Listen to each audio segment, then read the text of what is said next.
저는 베트남에서 시집 온 지 이제 겨우 석 달이 된 새댁입니다. 남편은 공장에서 일하느라 아침 일찍 나가 밤늦게 들어옵니다. 그러다 보니 시댁에서 하루 종일 마주하게 되는 사람은 시어머니와 그리고 시아버지였습니다. 시어머니는 조용하고 무심한 분이셨습니다. 말이 잘 통하지 않는 저에게 특별히 말을 걸지도 않았습니다. 하지만 시아버지는 달랐습니다. 처음부터 저를 유난히 많이 쳐다보셨습니다. 낯선 곳에서 적응하느라 힘든 탓에 저는 그 눈빛의 의미를 대수롭지 않게 넘기려 했습니다. 그냥 낯선 외국인 며느리가 신기해서 그러신 거겠지. 처음에는 그렇게 생각했죠. 그런데 시간이 지날수록 저는 알 수 있었습니다. 그 눈빛은 단순한 호기심이 아니었습니다. 남자가 여자를 보는 눈빛, 숨기려 하지도 않는 노골적인 시선이었습니다. 어느 날 접시를 씻는 제 옆을 지나치던 시아버지의 팔이 제 허리에 스쳤습니다. 분명 공간은 충분했는데 굳이 바짝 붙어 지나갔습니다. 등 뒤로 전해지는 체온과 숨결에 심장이 미친 듯이 뛰었습니다. 저는 놀라서 뒤돌아봤습니다. 시아버지는 아무렇지 않다는 듯 웃으며 말했습니다. 좁아서 어쩔 수 없었어. 하지만 부엌은 결코 좁지 않았습니다. 저는 아무 말도 하지 못한 채 고개를 숙이고 접시를 씻었습니다. 손끝은 떨리고 물소리가 유난히 크게 들렸습니다. 며칠 뒤 저는 마당에서 빨래를 널고 있었습니다. 그때 등 뒤에서 시선이 느껴졌습니다. 고개를 돌리니 시아버지가 담배를 피우며 저를 똑바로 바라보고 있었습니다. 그 눈빛은 너무나 뻔뻔하고 노골적이었습니다. 내가 웃을 땐 참 여자로 보인다. 그 말에 저는 얼어붙었습니다. 가슴이 쿵 하고 내려앉는 소리가 귀에 울렸습니다.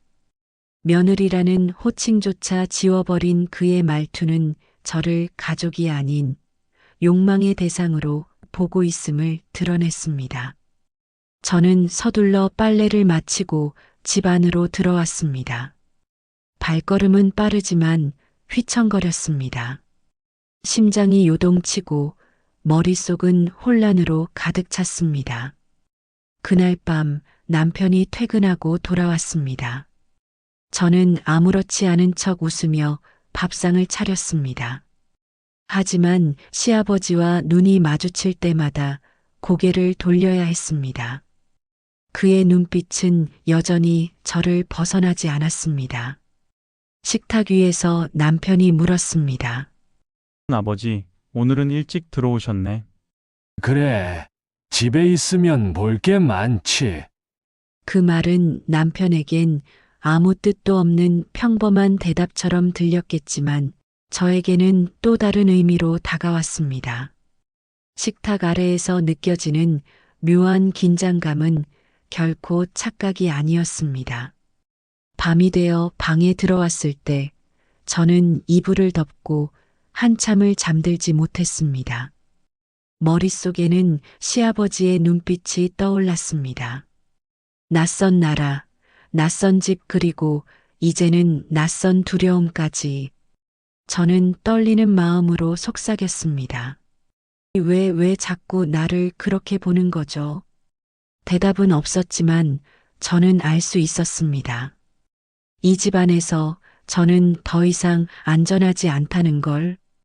저는 그날 이후 시아버지의 눈길을 의식하지 않을 수 없게 되었습니다. 부엌에서, 거실에서, 심지어 마당을 오갈 때조차도 어딘가에서 시아버지가 저를 보고 있을 것 같아 늘 긴장했습니다. 남편이 집에 있을 때는 괜찮았습니다. 시아버지는 마치 다른 사람인 듯 태연하게 아버지의 얼굴로 변했습니다. 그러나 남편이 출근을 하고 나면 집안의 공기는 전혀 달라졌습니다. 어느 날 아침 저는 국을 끓이고 있었습니다. 끓어오르는 냄비 속을 바라보는데 문득 등 뒤에서 인기척이 느껴졌습니다. 돌아보니 시아버지가 문간에 서서 저를 지켜보고 있었습니다. 그는 담배도 물지 않았고 특별한 표정도 없었습니다. 다만 제 뒷모습을 오래도록 바라보고 있었습니다. 가습을 위해서 국물이 보글거리며 끓고 있었지만 제 심장은 그보다 더 요동쳤습니다. 요즘 살이 좀 빠진 것 같구나. 잘 먹고 다니는 거야? 저는 어색하게 웃으며 고개를 끄덕였습니다. 네, 괜찮습니다. 그러나 그의 눈은 제 대답에는 관심이 없었습니다. 그 시선은 제 어깨에서 허리로 그리고 다리로 천천히 흘러내렸습니다. 숨이 막히는 듯한 기분에 저는 서둘러 숟가락을 들고 국을 휘저었습니다. 그날 오후 빨래를 거두려고 마당에 나가는데 비가 내리기 시작했습니다. 저는 서둘러 젖은 옷가지를 걷어들고 있었는데 갑자기 뒤에서 우산이 펼쳐졌습니다. 시아버지가 제 머리 위로 우산을 씌운 것이었습니다. 이렇게 비를 맞으면 금방 감기 걸려. 괜찮습니다. 금방 거들 거라서요. 혼자서 무겁게 들지 말고 내가 도와줄게. 그는 자연스럽게 제 손에 걸린 빨래 더미를 가져갔습니다. 하지만 그 과정에서 손등이 겹쳤습니다. 순간 심장이 쿵 하고 내려앉았습니다. 저는 일부러 손을 뒤로 뺐지만 시아버지는 아무렇지 않은 듯 미소를 지었습니다. 그 미소 속에는 분명한 의도가 담겨 있음을 저는 알 수 있었습니다. 밤이 되었습니다. 남편은 평소처럼 늦게 들어왔습니다. 저는 남편에게 말하고 싶었습니다. 시아버지의 눈빛이 너무 불편하고 도저히 견딜 수 없다고. 하지만 막상 입을 열 수가 없었습니다. 남편은 하루 종일 고생한 얼굴로 밥을 먹으며 말했습니다. 내가 있어서 다행이야. 집이 따뜻해진 것 같아. 그 말에 제 목은 막혔습니다. 남편을 실망시키고 싶지 않았습니다. 그리고 혹시라도 제가 잘못 본 거라면, 이 모든 건 제 착각이라면, 그렇다면 괜히 가정을 흔드는 꼴이 될지도 모른다는 두려움이 있었습니다. 저는 결국 아무 말도 하지 못했습니다. 그저 웃으며 밥을 더 퍼주는 것으로 대답을 대신했습니다. 며칠 뒤 작은 일이 일어났습니다. 저는 방에서 청소기를 돌리고 있었는데 갑자기 전선이 발에 걸려 넘어질 뻔했습니다. 그 순간 시아버지가 문을 열고 들어와 제 팔을 붙잡았습니다. 조심해야지. 다치면 어쩌려고. 그의 손이 제 팔을 꽉 쥐고 있었습니다. 잠깐의 순간이었지만 그 손길은 쉽게 놓이지 않았습니다. 저는 겨우 팔을 빼내며 고개를 숙였습니다. 감사합니다. 괜찮습니다. 시아버지 너는 늘 혼자 조심하려고만 하네. 나한테 기대도 돼. 그 말에 저는 숨이 막혔습니다. 그의 눈빛이 제 눈과 마주쳤을 때 확실히 알 수 있었습니다.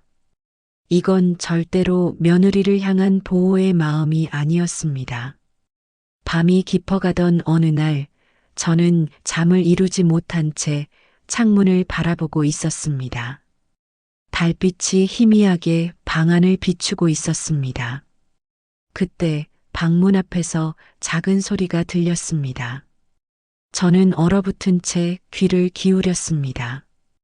발소리 같기도 하고 혹은 단순한 바람 소리 같기도 했습니다.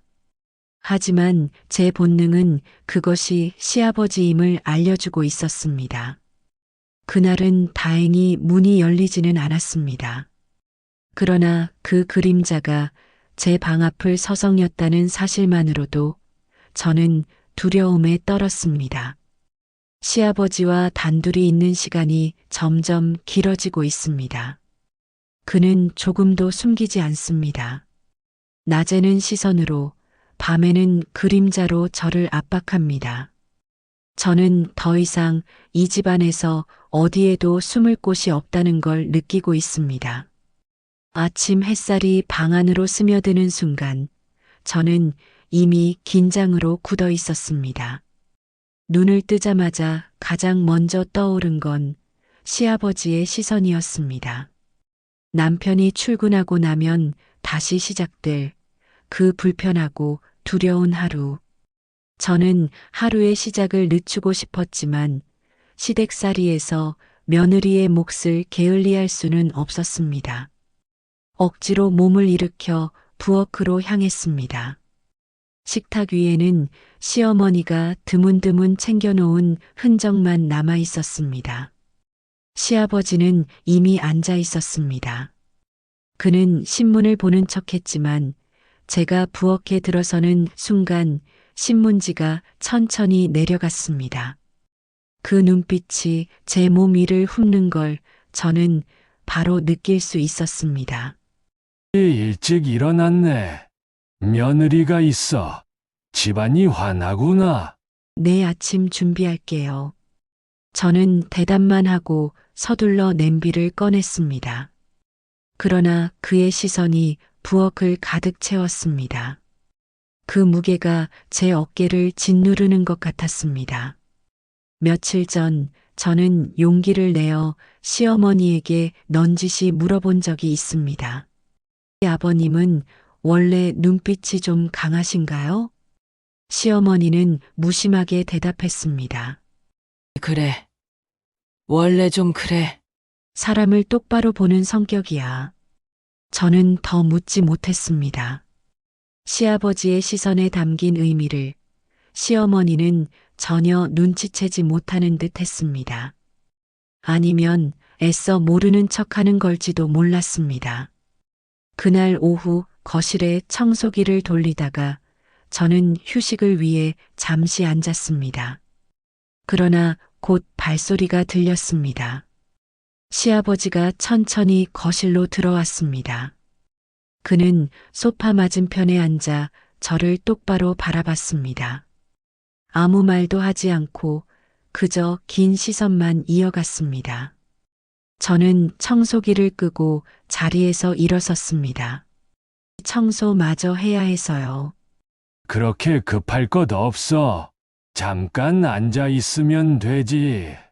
저는 당황스러웠지만 억지로 미소를 지었습니다. 그의 말투는 부드러웠지만 속에 감춰진 의도가 너무도 분명했습니다. 밤이 되었습니다. 남편이 집에 돌아와도 제 마음은 편치 않았습니다. 그는 늘 피곤한 얼굴로 식사를 하고 잠에 들었습니다. 저는 남편 곁에 누워 있었지만 다른 방에서 들려오는 인기척에 귀를 기울이고 있었습니다. 그때 마루를 스치는 발걸음 소리가 들렸습니다.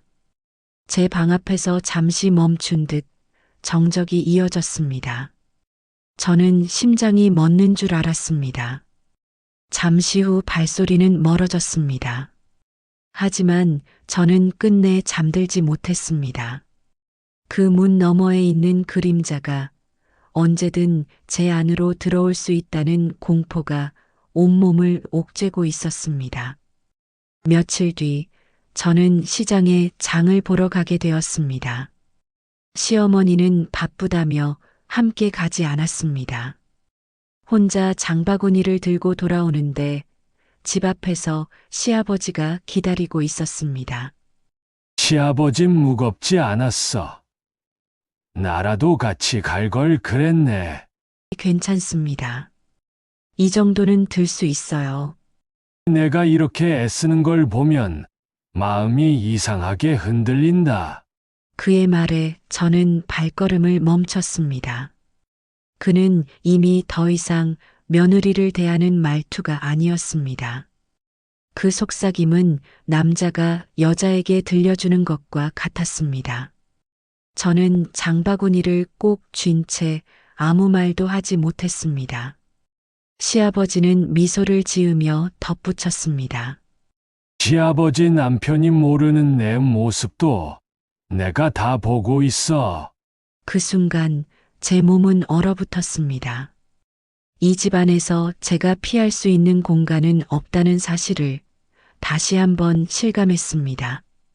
그날 밤 저는 얇은 이불을 뒤집어 쓴 채 눈물을 삼켰습니다. 남편 곁에서조차 안전하지 않다는 생각이 들었습니다. 남편은 깊은 잠에 빠져 있었고 저는 홀로 두려움 속에 갇혀 있었습니다. 이 집의 문들은 모두 닫혀 있었지만 저는 그 어떤 문도 저를 지켜주지 못할 거라는 걸 알고 있었습니다. 시간이 지날수록 저는 점점 더 숨이 막혔습니다. 시아버지의 눈빛은 단순한 시선에서 멈추지 않았습니다. 그의 행동은 조금씩, 그러나 분명히 선을 넘어오기 시작했습니다. 남편이 출근하고 집안에 저와 시아버지 둘만 남는 시간이 가장 두려웠습니다. 그 시간은 고요했지만 언제 무슨 일이 일어날지 모른다는 공포로 가득 차 있었습니다. 어느 날 아침 부엌에서 국을 끓이던 저는 느닷없이 등 뒤에서 다가오는 기척을 느꼈습니다. 돌아보기 전 이미 그의 손이 제 어깨에 닿았습니다. 불 너무 세면 안 돼. 국 다 졸아버려. 안에 알겠습니다. 짧은 순간이었지만 그의 손길은 너무 오래 머물렀습니다. 단순한 조언이라면 금세 손을 거두었을 겁니다. 그러나 그는 몇 초 동안이나 제 어깨를 감싸듯 눌렀습니다. 저는 몸을 살짝 떨며 어깨를 빼냈습니다. 시아버지는 웃음 섞인 목소리로 말했습니다. 그렇게 긴장하지 마. 내가 무슨 큰일이라도 하겠니? 저는 대답하지 못한 채 국만 휘저었습니다. 그러나 그 말이야말로 앞으로 무슨 일이든 가능하다는 암시처럼 들렸습니다. 며칠 뒤 마당에 걸린 빨래를 걷던 순간이었습니다. 갑자기 불어온 바람에 치마가 살짝 들려올랐습니다. 저는 황급히 손으로 눌렀지만 그때 이미 뒤에서 시아버지의 시선이 꽂히고 있었습니다. 그럴 땐 조심해야지. 괜히 다른 사람 눈에 띄면 어쩌려고. 네, 죄송합니다. 죄송할 게 뭐 있니? 며느리가 여자라는 걸 숨길 필요는 없잖아. 그의 목소리는 낮고 진득했습니다.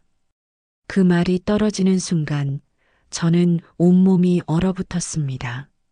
며느리로서가 아니라 여자로 본다는 사실을 이제는 노골적으로 입 밖에 내고 있었기 때문입니다. 밤이 깊어갈 무렵 저는 방에 앉아 바느질을 하고 있었습니다. 그때 방문이 살짝 열리더니 시아버지가 얼굴을 내밀었습니다. 아직 안 자는구나. 네, 조금만 하다 잘 겁니다. 늦게까지 깨 있으면 몸 상한다. 그래도 이렇게 불 켜진 방 안에 내가 있으니 참 좋구나. 그는 더 말없이 웃고는 문을 닫았습니다. 하지만 저는 잠시도 손에 힘을 줄 수 없었습니다. 그 짧은 순간조차 숨이 막힐 정도로 무거웠습니다. 며칠 뒤 집 앞에 택배가 도착했습니다. 큰 상자라 혼자 들기 벅찼는데 시아버지가 곁으로 다가왔습니다. 무겁지? 들어줄게. 그는 상자를 들어 올리면서 제 팔을 잡아 끌었습니다. 순간적으로 그의 손이 제 손등을 덮었습니다. 아무렇지 않은 척했지만 손끝이 제 손가락을 훑고 지나갔습니다. 저는 상자를 빼앗듯 받아들고 뒤돌아섰습니다. 괜찮습니다. 제가 들 수 있어요. 내가 자꾸 괜찮다고만 하니 내가 더 신경 쓰이잖아. 그 말은 도저히 평범한 아버지의 말로 들리지 않았습니다. 저는 심장이 터질 듯 뛰는 가운데 방 안으로 서둘러 들어갔습니다. 그날 밤 남편이 잠든 뒤 저는 다시 한번 방문 앞에 인기척을 느꼈습니다. 아주 작은 숨소리, 바닥을 스치는 발의 그림자. 저는 이불을 뒤집어 쓴 채 떨며 기다렸습니다. 문은 열리지 않았습니다. 하지만 그 그림자가 내 방 앞을 서성였다는 사실만으로도 저는 더 이상 견딜 수 없었습니다. 그날 이후 저는 점점 잠을 이루지 못했습니다. 눈을 감으면 곧 문이 열리고 시아버지가 들어올 것만 같았습니다. 낯선 나라에서 유일한 가족이라 믿었던 사람의 시선이 이제는 가장 큰 두려움이 되어 저를 옥죄고 있었습니다. 저는 점점 더 집안의 공기를 버티기 힘들었습니다. 시아버지와 단둘이 남는 시간은 하루의 대부분이었고 그 시간은 날이 갈수록 무겁게 제 어깨를 짓눌렀습니다. 그의 눈빛은 감추지 않았고 그의 행동은 점점 더 대담해지고 있었습니다. 남편에게 말하고 싶었지만 입술이 굳어 말이 나오지 않았습니다. 제가 겪는 두려움을 남편이 알아줄지 혹은 오해할지 알 수 없었습니다. 그래서 저는 그저 하루하루를 견디는 것밖에는 할 수 없었습니다. 그날은 비가 내리던 오후였습니다. 빨래를 걷지 못해 마당에 나가 우산을 쓰고 젖은 옷가지를 거두고 있었습니다. 그런데 등 뒤에서 또다시 우산이 펼쳐졌습니다. 돌아보니 시아버지가 제 머리 위로 우산을 씌워주고 있었습니다. 비에 젖으면 안 되지. 괜찮습니다. 조금만 있으면 다 거들 거예요. 며느리가 이렇게 젖은 채 서 있는 걸 보고 있자니 마음이 이상하다. 그는 장난처럼 말했지만 그 속에 담긴 의미는 분명했습니다. 저는 말없이 고개를 숙이고 빨래를 급히 걷어들었습니다.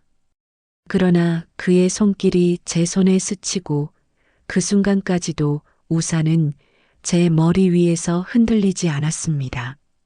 며칠 뒤 집안 대청소를 하던 날이었습니다. 시어머니는 친척 집에 가셨고 집에는 저와 시아버지 단둘뿐이었습니다. 저는 먼지를 털고 걸레질을 하며 바쁘게 움직였지만 그의 시선이 따라붙는 걸 느낄 수 있었습니다. 힘들겠다. 좀 쉬어가면서 해라. 괜찮습니다. 금방 끝낼 수 있어요. 내가 이렇게 땀 흘리는 걸 보니 사람이 참 다르게 보이는구나. 그의 말은 더 이상 돌려 말하지 않았습니다. 저는 대답 대신 걸레를 더 세게 쥐었고 손끝이 하얗게 질릴 정도로 힘을 주었습니다. 그날 밤 저는 방 안에서 문을 잠갔습니다. 남편은 여느 때처럼 늦게 들어왔고 저는 그에게 아무 말도 하지 못한 채 등을 돌리고 누웠습니다. 그러나 방문 앞에 서성이는 그림자가 또다시 느껴졌습니다. 가느다란 발소리, 손잡이가 미세하게 흔들리는 소리. 문은 잠겨 있었지만 그 소리만으로도 제 심장은 미친 듯이 뛰었습니다. 저는 온몸을 웅크린 채 숨을 죽이고 있었습니다. 잠시 후 발소리는 멀어졌습니다. 그러나 저는 끝내 눈을 감지 못했습니다. 아침이 올 때까지 저는 떨리는 몸을 붙잡고 앉아 있어야 했습니다. 며칠 뒤 작은 사건이 일어났습니다. 저는 거실에서 바닥을 닦다가 미끄러져 넘어졌습니다. 순간 시아버지가 달려와 저를 부축했습니다. 괜찮아. 어디 다친 데는 없어. 그는 저를 일으켜 세우며 허리를 잡았습니다. 그 손길은 필요 이상으로 오래 머물렀습니다. 저는 당황해 몸을 빼냈지만 그의 눈빛은 결코 저를 놓지 않았습니다. 내가 이렇게 가까이 있으니 참 이상하다. 그 순간 공포와 함께 알 수 없는 떨림이 온몸을 덮쳤습니다. 저는 부끄러움과 두려움 속에서 고개를 돌렸습니다. 밤이 되자 저는 또다시 방문을 걸어 잠갔습니다. 하지만 문이 잠겨 있다는 사실조차 위안이 되지 않았습니다. 문 밖 어딘가에서 들려오는 작은 기척은 그가 여전히 저를 지켜보고 있다는 증거였습니다.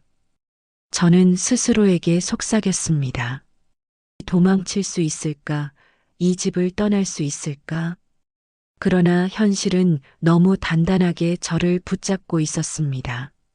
남편, 시어머니, 그리고 이 낯선 나라. 그 모든 것이 저를 이 집 안에 묶어두고 있었습니다. 시아버지의 그림자는 점점 더 짙어지고 있었습니다. 피하려 해도 모른 척하려 해도 이제는 숨을 곳조차 남아있지 않았습니다. 남편이 늦게 들어온다는 말을 듣는 순간부터 제 가슴은 하루 종일 불안에 잠식되었습니다. 그가 집에 없다는 사실은 곧 저를 보호해줄 울타리가 사라진다는 뜻이었고 그 시간은 늘 시아버지의 그림자와 마주해야 하는 시간이었습니다. 저녁을 준비하며 부엌에 서 있을 때조차 등 뒤에서 느껴지는 시선은 결코 사라지지 않았습니다. 저는 일부러 식탁에 음식을 차려놓고 방으로 서둘러 들어와 문을 걸어 잠갔습니다. 그러나 그 작은 방 하나가 제게는 세상에서 가장 좁은 감옥 같았습니다. 바깥에서 들려오는 발자국 소리, 문 앞을 지나는 그림자, 낮게 섞여 들어오는 기침 소리까지 모두 제 신경을 핥히었습니다. 밤이 깊어가자 문 앞에서 발걸음이 멈췄습니다. 숨소리가 들릴 만큼 가까운 거리에서 누군가 제 존재를 확인하듯 서 있었습니다. 아직 안 자는구나. 그 낮고 굵은 목소리가 문틈 사이로 스며들어 왔습니다. 제 온몸이 굳어버렸고 손에 쥔 이불조차 떨리고 있었습니다. 저는 대답하지 않았습니다. 대답을 하면 그것은 곧 제가 깨어있다는 신호가 될 것 같았기 때문입니다. 문손잡이가 미세하게 흔들렸습니다. 쇠가 마찰하는 소리가 제 귀를 찢었고 저는 숨조차 쉴 수 없을 만큼 몸을 웅크렸습니다. 다행히 문은 잠겨 있었지만 언제라도 열릴 수 있다는 공포가 제 심장을 쥐어뜯었습니다. 잠시 후 손잡이의 움직임이 멈췄습니다. 그러나 발자국 소리는 사라지지 않고 오랫동안 제 방 앞을 맴돌았습니다. 저는 눈을 질끈 감고 기도를 하듯 속삭였습니다. 며느리 제발 그냥 가주세요. 얼마나 시간이 흘렀을까 마침내 발자국은 멀어졌습니다. 하지만 그 순간조차 안도감은 찾아오지 않았습니다. 그의 발걸음이 언제 다시 돌아올지 모른다는 두려움은 제 뼛속까지 파고들었기 때문입니다. 다음 날 아침 부엌에서 밥을 차리던 제게 시아버지가 다가왔습니다. 그의 표정은 아무렇지 않은 듯 평온했지만 그 눈빛은 결코 가벼운 것이 아니었습니다. 어제는 왜 문을 잠갔니? 무슨 일 있었어? 그냥 혼자 있고 싶어서요. 혼자 있는 게 좋을 때도 있겠지. 하지만 내가 너무 나를 피하려고 하면 괜히 내가 서운해진다. 그의 말은 웃음 섞여 있었지만 저에게는 협박처럼 들렸습니다. 저는 젓가락을 쥔 손을 떨며 고개를 숙였습니다. 도망치듯 자리를 피해도 그의 기척은 끝내 제 곁을 맴돌았습니다. 며칠 뒤 비가 내리던 오후였습니다. 마당에 널어둔 빨래가 빗방울에 젖어가는 것을 보고 저는 우산을 들고 나가 허둥지둥 옷가지를 걷어들였습니다. 그때 등 뒤로 또 하나의 우산이 펼쳐졌습니다. 고개를 돌리자 시아버지가 제 머리 위로 우산을 씌우고 있었습니다. 이런 건 나한테 맡기지. 며느리가 이렇게 비 맞는 건 내가 두고 볼 수가 없잖아. 괜찮습니다. 금방 끝날 거예요. 아니, 괜찮지 않아. 내가 젖어 있는 걸 보니 마음이 복잡해지네. 그는 한 손으로 우산을 잡고 다른 한 손으로 제 팔에 닿았습니다. 저는 그 손길에서 벗어나기 위해 몸을 틀었지만 좁은 공간과 빗소리가 제 숨을 막았습니다. 빗물에 젖은 옷감이 몸에 달라붙고 그 시선은 더욱 노골적으로 제 몸선을 따라 움직였습니다. 저는 급히 빨래를 안아쥐고 방으로 뛰어들어갔습니다. 뒤에서 웃음소리가 낮게 번졌지만 저는 그 소리를 외면한 채 문을 닫아 걸었습니다. 그날 밤 저는 침대에 누워 한참을 고민했습니다. 남편에게 이 사실을 털어놓을까? 하지만 그의 성격을 생각하면 아마도 곧장 시아버지와 충돌할 것이 분명했습니다. 그 싸움은 결국 이 집을 무너뜨릴 것이고 저는 낯선 땅에서 더 이상 설 곳조차 잃게 될지도 모릅니다. 나는 어디까지 견딜 수 있을까? 제 속삭임은 방 안에서 흩어져 사라졌습니다.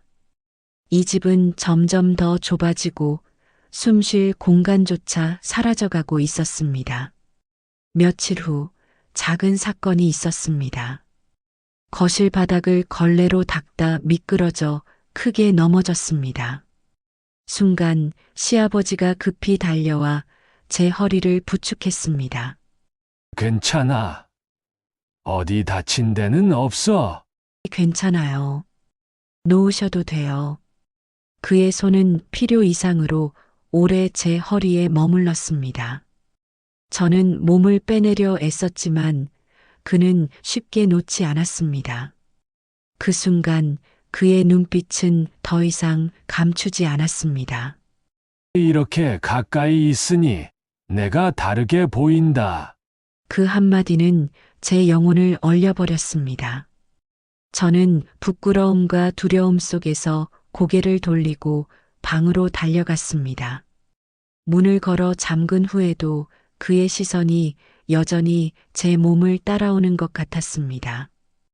그날 밤 저는 두려움 속에 문을 지키며 앉아 있었습니다. 문밖 어딘가에서 서성이는 기척이 들려왔고 손잡이가 또다시 흔들렸습니다.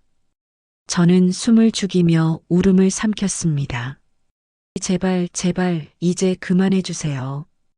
그러나 대답은 돌아오지 않았습니다. 오직 무겁게 깔린 정적만이 방 안을 뒤덮었습니다. 그 정적 속에서 저는 또다시 알 수 없는 긴 밤을 견뎌야 했습니다.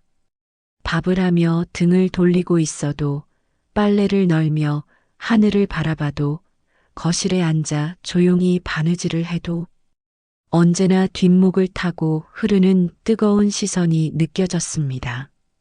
피부에 닿지 않았는데도 손길처럼 생생했고 그 시선이 닿은 곳은 늘 불편하게 떨렸습니다. 그날은 장을 보고 돌아오던 길이었습니다. 양손 가득 무거운 봉지를 들고 현관에 들어서자 시아버지가 어디선가 나타나 제 손에서 봉지를 빼앗듯 잡았습니다. 그러나 그의 손길은 봉지를 들기 위한 것이 아니었습니다. 손목을 움켜쥔 채 그는 놓을 생각을 하지 않았습니다. 이렇게 무겁게 들고 다니면 내 손목 다 망가진다. 좀 맡기지. 괜찮습니다. 제가 할 수 있어요. 제가 애써 웃음을 지으며 손을 빼내려 했지만 그는 더 강하게 손목을 잡았습니다. 눈을 마주치자 그 눈빛 속에 묘한 빛이 스쳐 지나갔습니다. 말로 설명할 수 없는 그러나 너무나도 분명한 감정이었습니다. 내가 자꾸 도망치려고 하면 내가 더 잡고 싶어진다. 그 순간 제 심장은 쿵 하고 떨어져 내렸습니다. 저는 황급히 손을 빼내어 봉지를 끌어안듯 들고 방으로 달려 들어갔습니다. 문을 닫고 숨을 고르는데 손목에 남은 뜨거운 온기가 오래도록 사라지지 않았습니다. 며칠 동안 저는 시아버지를 피해 더 빠르게 움직였습니다. 발자국이 들리면 방으로 숨어들었고 식사 시간에도 최대한 말을 줄이며 조용히 앉아 있었습니다. 그러나 오히려 그럴수록 그는 더욱 제 곁을 맴돌았습니다. 부엌에서 그릇을 닦을 때면 바로 옆에 서서 시선을 내려놓지 않았고 빨래를 넣을 때면 마치 우연인 듯 제 손에 닿았습니다. 작은 접촉 하나하나가 제 심장을 쥐어뜯었고 숨조차 제대로 쉬지 못하게 만들었습니다. 밤이 되면 상황은 더 심각해졌습니다. 문 앞을 지키는 발소리, 그리고 낮게 새어나오는 호흡. 그 존재감은 문 하나를 사이에 두고도 제 방 안까지 파고들었습니다. 제발 이제 그만하세요. 그저 잠시의 정적이 흐른 뒤 발소리가 천천히 멀어져 갔습니다. 그 정적은 오히려 더 두렵게 느껴졌습니다. 아무 말 없이 물러난다는 것은 언제 다시 다가올지 모른다는 뜻이었기 때문입니다. 다음 날 아침 거실에서 청소를 하던 중이었습니다. 걸레를 쥐고 허리를 굽히는 순간 뒤에서 불쑥 다가온 그림자에 저는 몸을 움찔했습니다. 시선을 들자 시아버지가 서 있었습니다. 무릎 꿇고 있으니 참 모습이 다르다. 보면 원래 그렇습니다. 아니, 내가 다른 거다.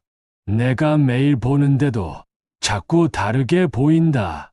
그의 시선이 제 허리와 어깨, 목선을 타고 훑어 내려갔습니다.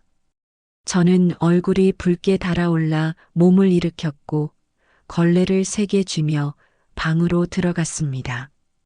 그러나 그 눈빛은 이미 머릿속 깊숙이 각인되어 지워지지 않았습니다.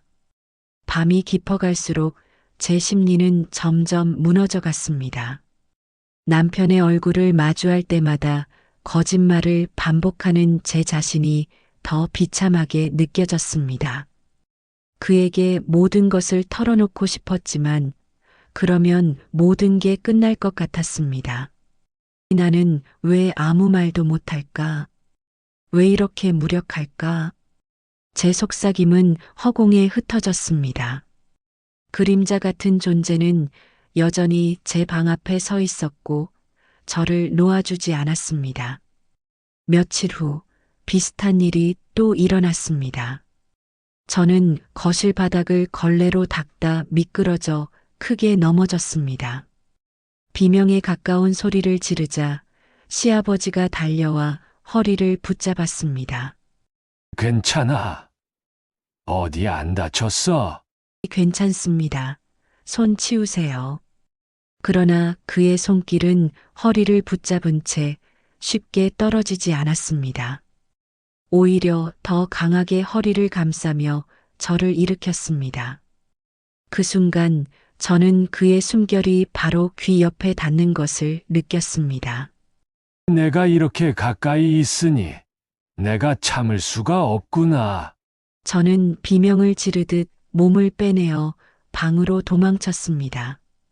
문을 잠그고 주저앉아 두 손으로 귀를 막았지만 그의 목소리는 여전히 뇌리 속에서 울려 퍼졌습니다. 그날 밤 다시 문손잡이가 흔들렸습니다. 저는 두 손으로 문을 막으며 울음을 삼켰습니다. 제발, 제발 이러지 말아주세요. 저는 밤마다 잠을 이루지 못했습니다. 시계의 초침이 움직이는 소리조차 제 귀에 거슬릴 만큼 신경이 곤두서 있었고, 작은 바람이 창문을 스칠 때조차 시아버지의 발자국 소리로 착각하곤 했습니다. 방문을 잠갔지만 그 얇은 나무 문이 저를 지켜줄 것이라는 믿음은 점점 사라지고 있었습니다. 매일같이 눈 밑은 어두운 그림자로 가득해졌고 손끝은 늘 떨리고 있었습니다. 거울을 들여다볼 때마다 점점 지쳐가는 제 얼굴이 낯설게 느껴졌습니다. 마치 제가 아닌 누군가가 그 안에서 저를 바라보고 있는 듯 했습니다. 남편은 퇴근 후에도 제 표정을 유심히 살폈습니다. 요즘 왜 이렇게 얼굴이 안 좋아? 무슨 일 있는 거야? 아니에요. 그냥 잠을 잘 못 자서 그래요. 잠이 안 와? 무슨 걱정 있어? 별일 아니에요. 금방 괜찮아질 거예요. 저는 애써 미소를 지으며 대답했지만 목소리는 이미 떨리고 있었습니다. 남편의 눈빛에는 의문과 걱정이 함께 담겨 있었지만 끝내 그는 더 묻지 않았습니다. 며칠 뒤 저는 시장에 다녀온 후 마당에 앉아 채소를 다듬고 있었습니다. 그때 시아버지가 다가왔습니다. 그는 아무렇지 않게 제 옆에 앉더니 손에 든 칼과 채소를 빼앗듯 가져갔습니다. 이런 건 내가 할 테니 너는 좀 쉬어라. 괜찮습니다. 제가 할 수 있어요. 내가 뭘 하든 난 다 괜찮아. 그런데 내가 자꾸 나를 피해 다니는 게 난 참 마음에 걸린다. 그의 말은 부드럽게 들렸지만 그 안에는 분명히 저를 옭아매려는 힘이 숨어 있었습니다. 저는 대답하지 않고 고개를 숙였습니다. 그러나 그의 손길이 제 손등을 스치며 내려앉는 순간 온몸이 전율하듯 굳어버렸습니다. 저는 황급히 몸을 빼내어 자리에서 일어났습니다. 그의 눈빛은 여전히 저를 따라왔고 그 속에는 숨기지 못한 갈증 같은 것이 어려 있었습니다. 밤이 되자 불안은 더 커졌습니다. 남편은 피곤하다며 깊은 잠에 빠졌고 저는 옆에서 눈을 감지 못한 채 천장을 바라보고 있었습니다. 그때 또다시 들려온 발자국 소리, 문 앞에서 멈추는 기척, 그리고 낮게 새어나오는 숨소리. 제발, 제발, 이제 그만해 주세요. 저는 이불 속에서 손을 꼭 쥐며 속삭였습니다. 그러나 문은 아무런 대답도 하지 않았습니다. 그저 문틈 사이로 스며드는 존재감만이 방 안을 무겁게 짓눌렀습니다. 한참 뒤에야 발자국이 멀어졌지만 제 심장은 여전히 요동쳤습니다. 그날 밤 저는 끝내 눈을 감지 못했습니다. 다음 날 아침 저는 식탁 앞에 앉아 있었지만 젓가락조차 들 수 없었습니다. 손끝이 떨리고 음식을 삼키는 목구멍이 막히는 듯 했습니다. 시아버지는 그런 제 모습을 오래 바라보다가 입을 열었습니다. 내가 왜 이렇게 날 피하는지 나는 다 안다. 내가 아무 말 안 해도 너의 눈빛이 모든 걸 말해준다. 그는 더 이상 돌려 말하지 않았습니다. 저는 젓가락을 내려놓고 자리를 피하려 했지만 그의 시선은 끝내 제 등을 따라붙었습니다. 며칠 뒤 큰 비가 쏟아지던 날이었습니다. 남편은 출장을 가서 집에 없었고 시어머니 역시 친척 집에 다녀오신다며 며칠 집을 비우셨습니다. 집에는 저와 시아버지 단둘만 남게 되었습니다. 그날은 제게 가장 긴 하루였습니다. 빗소리가 집안 가득 울려 퍼지는 가운데 저는 일부러 방 안에서 나오지 않았습니다. 그러나 저녁 무렵 밥을 차리기 위해 부엌으로 나가야 했습니다. 그리고 그곳에서 시아버지를 마주쳤습니다. 이렇게 둘이 있으니 더 가까워진 기분이 든다. 저는 방에 들어가 있겠습니다. 아니, 같이 밥 먹자. 내가 널 지켜줄 테니까. 그의 말은 보호의 언어로 포장되어 있었지만 그 안에 담긴 것은 전혀 다른 의미였습니다. 저는 두려움과 혼란 속에 겨우 밥상을 차려내고 자리를 피했습니다. 그날 밤 또다시 발자국 소리가 다가왔습니다. 문 앞에서 멈춘 기척은 한참 동안 움직이지 않았습니다. 숨조차 쉬기 힘든 정적 속에서 저는 이불을 덮어쓴 채 떨며 속삭였습니다. 언제까지 이렇게 살아야 할까? 대답 없는 어둠이 방 안을 뒤덮었고 저는 고립된 감옥 속에서 더 깊이 가라앉아 갔습니다. 밤은 유난히 길었습니다. 남편도 시어머니도 없는 집, 오직 저와 시아버지만이 이 공간을 공유하고 있다는 사실은 숨조차 쉬기 어렵게 만들었습니다. 저는 방 안에 숨어들듯 앉아 있었지만 고립감은 오히려 더 짙어졌습니다. 문 하나를 사이에 두고 그는 언제든 다가올 수 있었습니다. 그 존재감을 느끼는 것만으로도 온몸이 긴장했고 작은 삐걱거림에도 몸이 저릿하게 반응했습니다. 그날 밤 결국 일이 벌어졌습니다. 문손잡이가 서서히 돌아갔습니다. 저는 황급히 문을 붙잡았지만 그 힘은 제 소나기보다 훨씬 더 강했습니다. 왜 그렇게 문을 잠그고 있니? 내가 무슨 괴물이라도 된 것 같잖아. 제발 이러지 마세요. 너도 알잖아. 우리가 더 이상 이렇게 숨길 수 없다는 걸.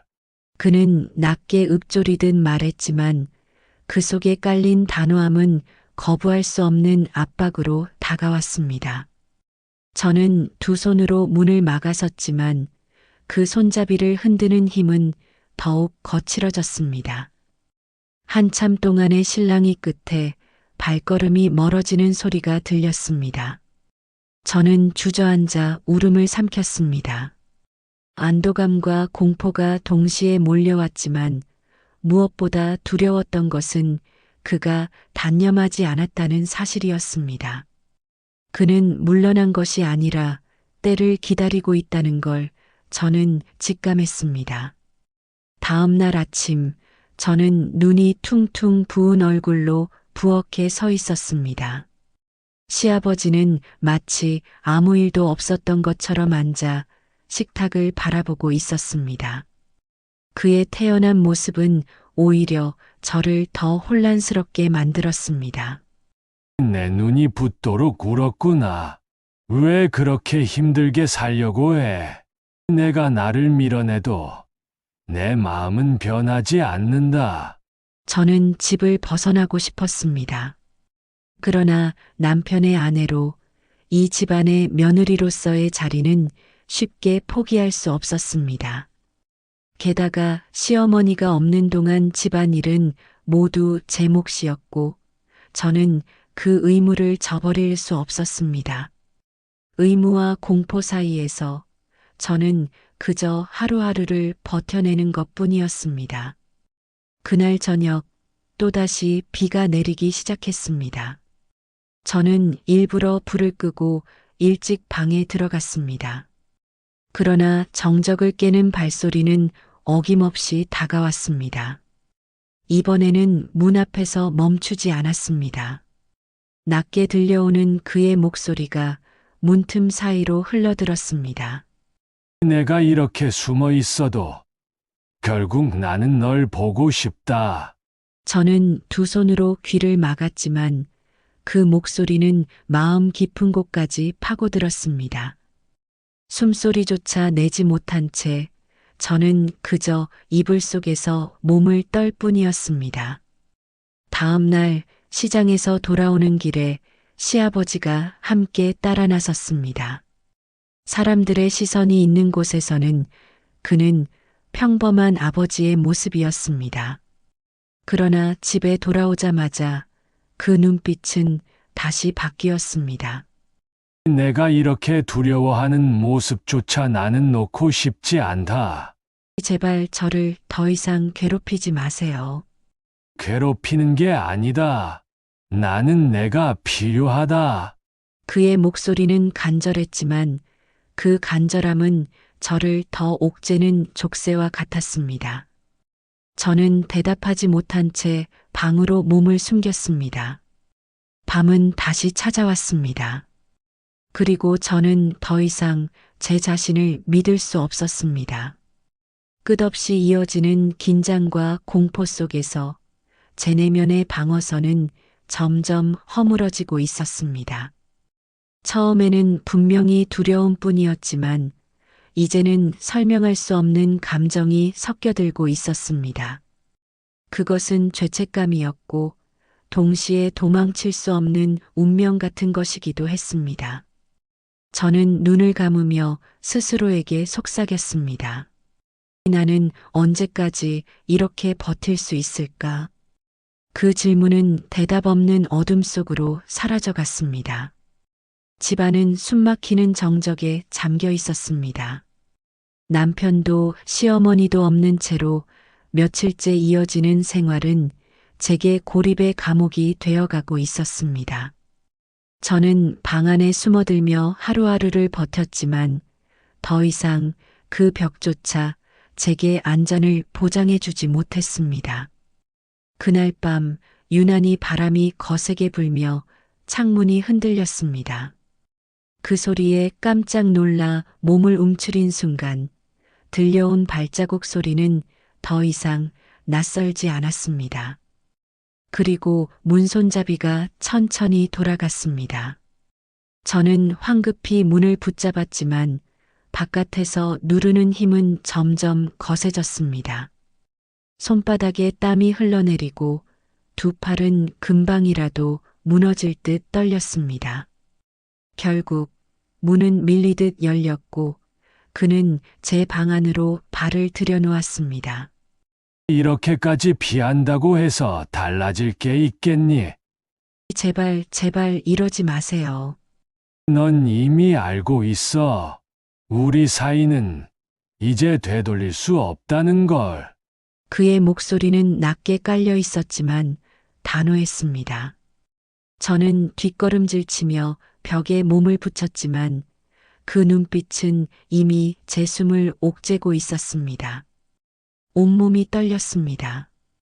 두려움 때문이었는지 아니면 그동안 쌓인 긴장 속에서 무너져가는 제 마음 때문이었는지 알 수 없었습니다. 저는 울먹이며 말했습니다. 저는 잘못한 게 없어요. 왜 저를 이렇게 몰아세우시는 거예요? 잘못한 게 없다면 왜 그토록 두려워하니? 내 마음이 이미 알고 있기 때문이다. 그는 한 걸음 더 다가왔습니다. 저는 눈을 감고 몸을 움츠렸습니다. 그 순간 방 안의 공기는 얼어붙은 듯 고요했지만 제 심장은 미친 듯이 요동쳤습니다. 거부와 두려움 그리고 설명할 수 없는 혼란이 뒤섞인 순간 저는 아무 말도 할 수 없었습니다. 그저 숨이 막히는 어둠 속에서 끝내 무너져 내리고 있다는 것을 느낄 뿐이었습니다. 며칠 뒤 남편과 시어머니가 집으로 돌아왔습니다. 저는 마치 아무 일도 없었던 사람처럼 미소를 지으며 그들을 맞이했습니다. 밥상을 차리고 이야기를 듣고 웃음을 보이며 하루를 이어갔습니다. 그러나 제 안에서는 이미 돌이킬 수 없는 균열이 깊이 파여 있었습니다. 밤이 되면 여전히 기억은 생생하게 되살아났습니다. 문손잡이를 돌리던 소리, 눈앞에 드리워진 그림자, 그리고 내뿜던 숨결. 그 모든 것이 사라지지 않고 제 안에 남아 있었습니다. 남편이 제 손을 잡고 웃어줄 때마다 제 심장은 비명처럼 요동쳤습니다. 그에게 모든 것을 털어놓고 싶었지만 그러면 모든 것이 무너질 것 같았습니다. 남편과 시아버지의 관계, 집안의 평화, 그리고 제 삶 자체가. 저는 끝내 입을 다물었습니다. 그러나 침묵은 결코 해결이 아니었습니다. 시아버지의 시선은 여전히 제 곁을 맴돌았고 마치 아무 일 없었던 듯 평범한 일상 속에 숨어들었습니다. 하지만 저는 알고 있었습니다. 그 눈빛은 다시 언제든 제 앞에 드러날 것이라는 사실을. 저는 거울 앞에 서서 스스로에게 묻곤 했습니다. 나는 언제까지 이렇게 살 수 있을까? 언제까지 이 비밀 속에 갇혀 있어야 할까? 대답은 없었습니다. 다만 깊은 어둠 속에서 흔들리는 제 눈빛만이 진실을 말해주고 있었습니다. 그리고 저는 깨달았습니다. 이 이야기는 아직 끝나지 않았다는 것을. 제가 여전히 그 집에 머무는 한 그림자는 언제든 다시 다가올 것이고 저는 다시 그 밤을 마주해야 한다는 것을.